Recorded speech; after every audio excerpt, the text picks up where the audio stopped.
ni Maria sa kanyang anak na si Jesucristo. At upang maging marapat tayong gumanap sa banal na piging, kung kababang loob, paminin natin at pagsisihan ang ating mga nagawang kasalanan. Inaamin ko sa makapangyarihan ng Diyos, sa inyong mga kapatid at mga pagkakasala, sa isip, sa salita, sa gawa, at sa ating pagkukulang. Kaya sinasamo ko sa mahal na Birhen Maria, Lord, kaawaan mo kami.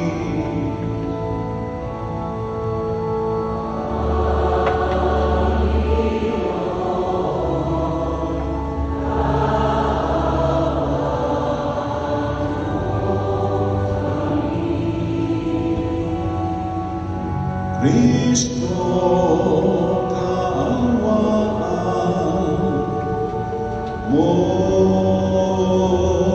kami.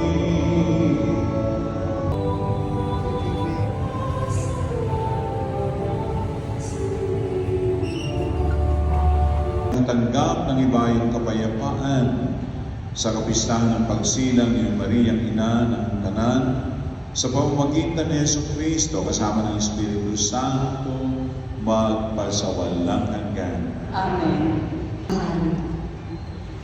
Pagkatapos, babalik sa Israel ang nanabing sa bansang ito. Pagdating ng haring yaon, pamamahalaan niya ang Israel sa pamamagitan ng kapangyarihan ng Panginoon na kanyang Diyos. At ang Israel ay mamumuhay na ligtas, sapagkat ang haring yaon ay kikilalanin ng buong sanlibutan. Sa Kanya magmumula ang kapayapaan natin. Ang salita ng Diyos. Salamat sa Diyos.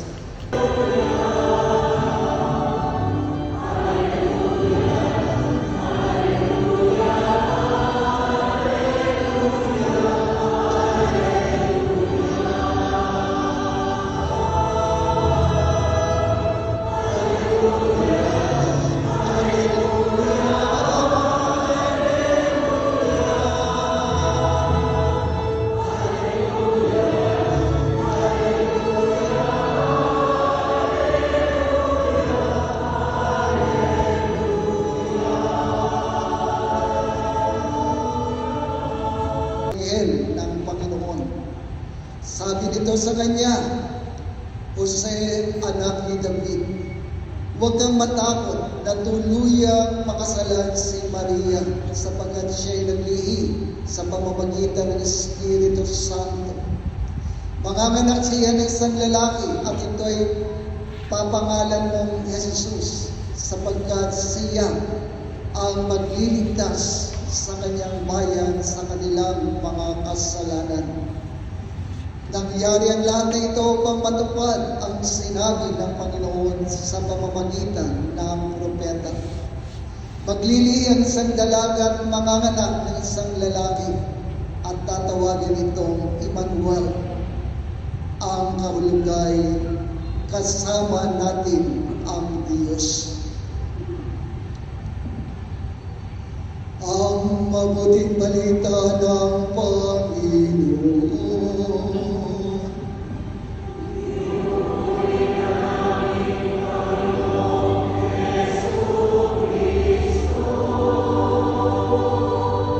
Magsiupo. Ano? Tayo ay nagpapasalamat sa Diyos sa biyaya ng buhay. So ito yung dapat masabihin natin. At kapag may simbahan sa palagay, araw-araw naman dito tuwing umaga may simba, tayo ay magsisimba at magpapasalamat muli sa Diyos dahil nakaabot na naman tayo ng isang taon na humihinga nakakatayo at nakapagsasalita. Amen ba? At iyan, palagay ko ang pakiramdam ng ating mahal na ina na si Maria sa kanyang kapanganatang muli, sa kanyang pagdiriwang ng kanyang kaarawan.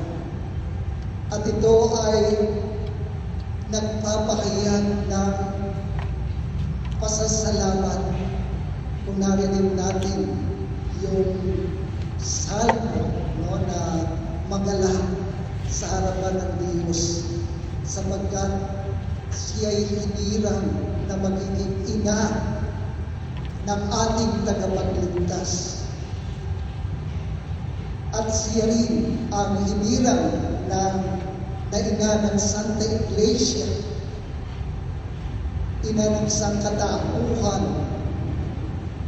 at marahil ito yung daan upang tayo bilang mga Kristiyano ay magpasalamat din sa Diyos sapagkat kaisa natin si Maria, lalo dito sa parokya ng Del Carmen, ang kanyang titulo, ang kanyang pagkaina, pagkabirhen, at pagkarena ay nagpapahayag na siya ang sinugo upang maghayag ng buhay na walang hanggan. Amen ba? Sa mga kapatid, may tatlo palagay ko tayong kahilingan sa ating mahal na ina. No? Ito para sa akin, ewan ko para sa inyo, na maaari nating pagnilayan sa kanyang kaarawan. Una,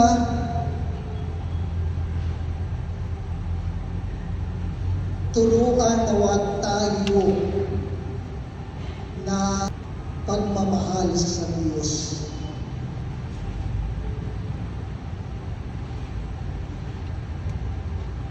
Hindi madaling magmahal. Subalit, kapag kaisa natin si Maria, walang imposible. Sa paanong paraan?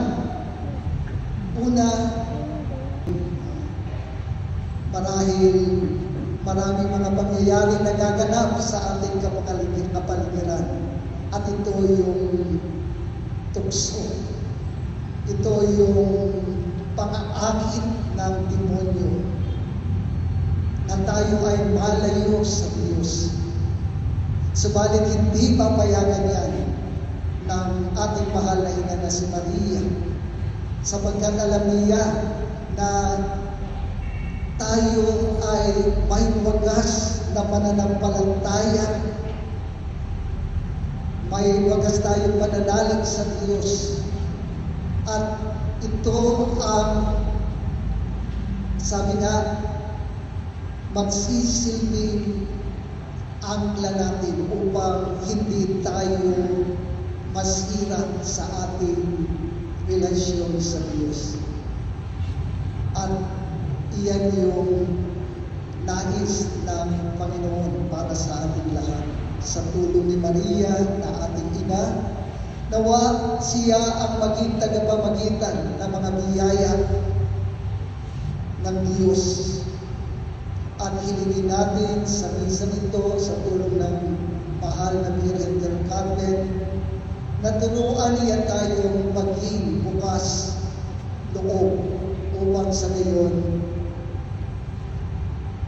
tayo ay handa na sumunod sa kanyang kalooban sa ating Panginoon sa Kristo. Amen. Hindi namin pa nagpaganap sa pagkabirhen ay magpagindapat na kanunan mo ang aming paghahain sa ikapagpapatawad ng mga kasalanan sabagat siya, Panginoon, kasama mo at ng Espiritu Santo magpasawalang hanggan. Amen. Sumayin niyo ang Panginoon. At sumayo rin. Itaas sa Diyos ang inyong puso at diwa. Itinaas na namin sa Panginoon. Pasalamatan natin ang Panginoong ating Diyos. Marapat na siya'y pasalamatan. Ama naming makapangyarihan, tunay ngang marapat na ikay aming pasalamatan, bukod mong pinagpalang maging ina ni Yesu Kristo, ang mahal na Birhen, nagpupunit na gagalak sa iyo. Ikaw ang gumawa ng talandakilang bagay, ikaw ang umilingap sa lahat kailanman. Nilingap mo ang mahal na Birhen bilang iyong abang alipin, na iyong binigyan ng tungkuling kumalinga sa anak mong manlubos namin. Kaya kaysa ng mga anghel na nagsisiawit ng papuri sa iyo, na walang humpay sa kalangitan kami nagbubunyi sa iyong kadakilaan.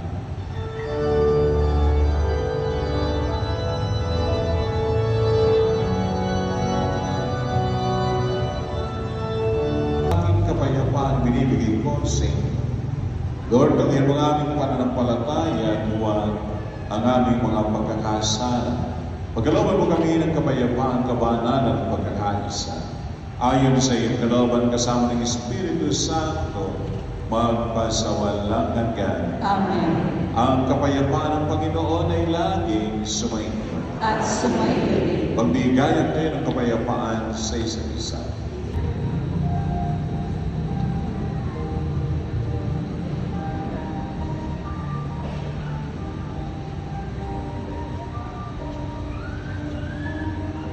Kasama ng Espiritu Santo, magpasawalang hanggan. Amen.